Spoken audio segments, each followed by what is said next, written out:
Good afternoon everyone, and as always very welcome here on the Wild Earth Drive, and as always live as well, so looking forward to another afternoon of unpredictable and unexpected surprises and hopefully some beautiful wildlife. On camera today is Rob, my name is Peter, and we've got Haley back in the Live Control Centre, and we'll have the whole afternoon out here at Djuma. Just a couple of things to bring up before we start the drive. The one is just a question that came through earlier today from Peter Postma. He's sending us his email from France, and he's just saying that he finds it much easier to join us on the morning drives as opposed to the afternoon drives, and just sort of why that could be. Very honest with you, I don't join the drives that often from your side, wherever in the world you might be, but the basics for it would be that the morning drives just aren't as busy, not as many people trying to get onto it, because the people that are in similar time zones to us, Europe, England and so on, they don't always get up at 5:30. A lot of people going to work and so on, and in the afternoons it's just an easier time. Oh, sorry about that. The other game drives all leaving from the lodges.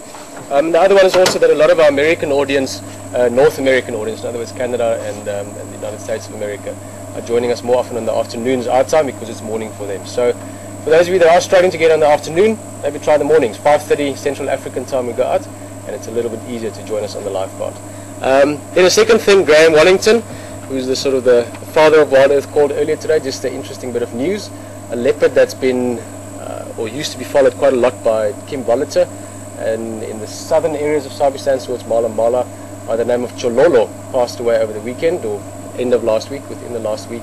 And for those of you that have been joining various activities in the bush alive over the last few years, you might have been familiar with them. And just a mention of it was a porcupine, and he was injured quite badly by it, and sort of digressed, and eventually actually the Park Service has tried to get involved. They darted him, and he went during the surgery. Apparently quite serious. And it also brings up a question. A couple of weeks ago, just before leave, there were some interesting questions regarding porcupines and leopard in the Kalahari, for instance, as opposed to in the Sabi Sands. And I mentioned that it's not all that often that leopard actually catch porcupines here. It's not something you see very often. Combination of many other prey species available, and also not that many porcupines. But it shows you that those spines or the spikes can be quite dangerous. So maybe Graham agrees as well. Probably, or mentioned that it's probably the most known or best known individual leopard, maybe in sort of human leopard history, and just thought to mention that. So Chololo has gone wherever leopards go after this place. As for now, we've got the afternoon ahead of us, so let's go look around and see what we can find. A leopard or a porcupine would be fantastic.